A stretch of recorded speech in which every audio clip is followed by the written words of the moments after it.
Listen, I'm not going to come in and lecture you about security. I'm going to talk to you for a few minutes, talk with you about security and the government. And then I'm going to spend the most of the time introducing my partner, Commander Legree from the PRT, who controls projects that can come in to your area. I'm pretty confident I'm about the same age as many of the bearded men and elders in this room. I'm also the father of 3 sons. So I look over here, and I know you're a son of somebody, and you guys are sons. As Captain Kearney said, you should be going to school instead of worrying about violence and fighting in your valley. We came here with a charter from the United States government and direction from the Afghan government and the Afghan National Security Forces. We were asked to help provide security and, more importantly, stability and bring progress to every corner of Afghanistan.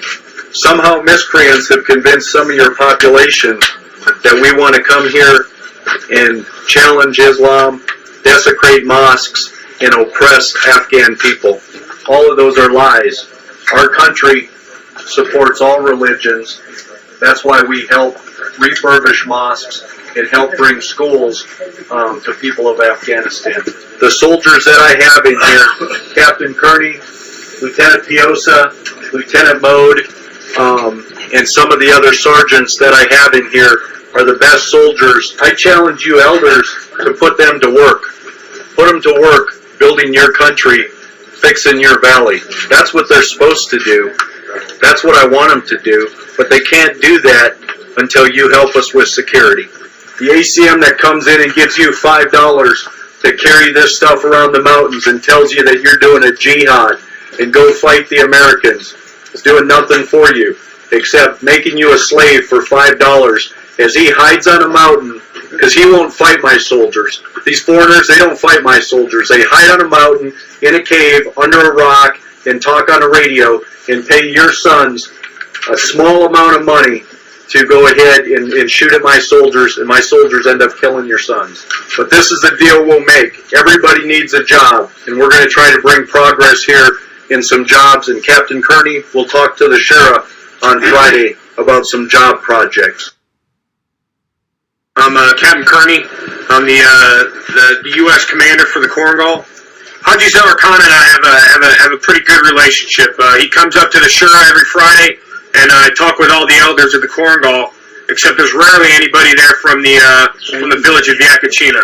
You guys would understand why I'm doing what I'm doing if you guys had individuals that were represented there other than Haji Khan. He has to deal with Aliabad and everything else. You guys need to have your own representative up there so you understand the reason why I do what I do. When I come into villages and I find RPGs and weapons that not only are shot at myself and shot at the ANA, that indicates to me that there's bad people in here, because good people don't carry around these weapons. You guys aren't fighting, against one another up in the valley, and you guys aren't fighting the Russians anymore, and you're not hunting goats or sheep. So you guys don't need these types of weapons. Despite popular belief, the U.S. has a tremendous amount of assets that fly around up in the air, and you guys witnessed what those assets are capable of doing 2 days ago.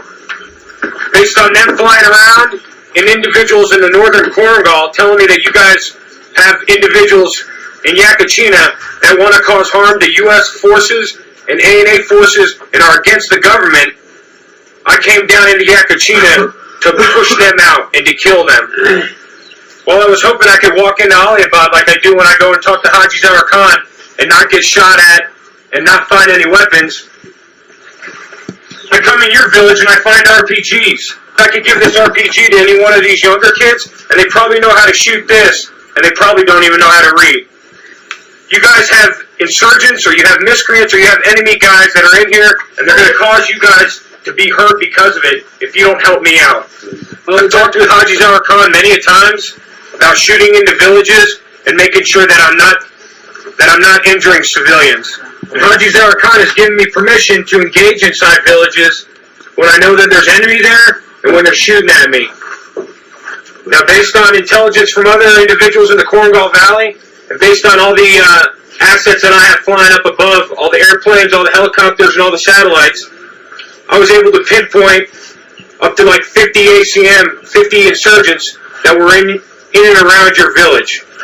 The first building that I engaged, the next morning when I get there, I find 5 RPGs in it. So I know that there's not only good people in the building, but there's also bad people.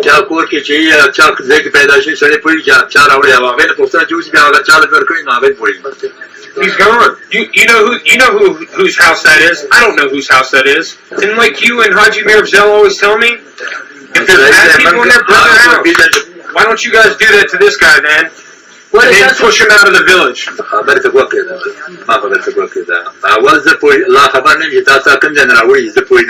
He said, I don't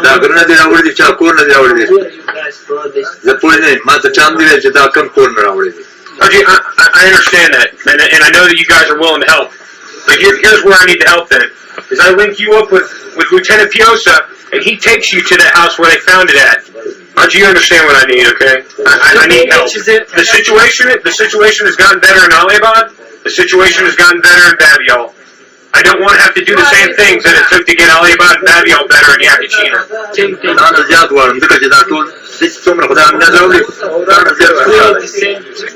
Here's what I need then, Haji Zarkan.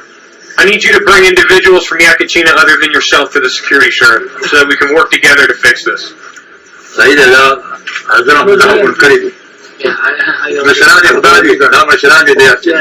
Okay. Bring them every Friday. And what we'll do is we'll talk about how we can help. When I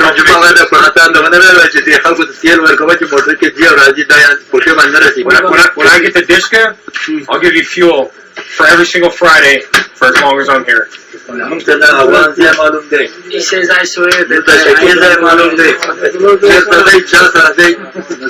where is that and which places? I trust you, okay?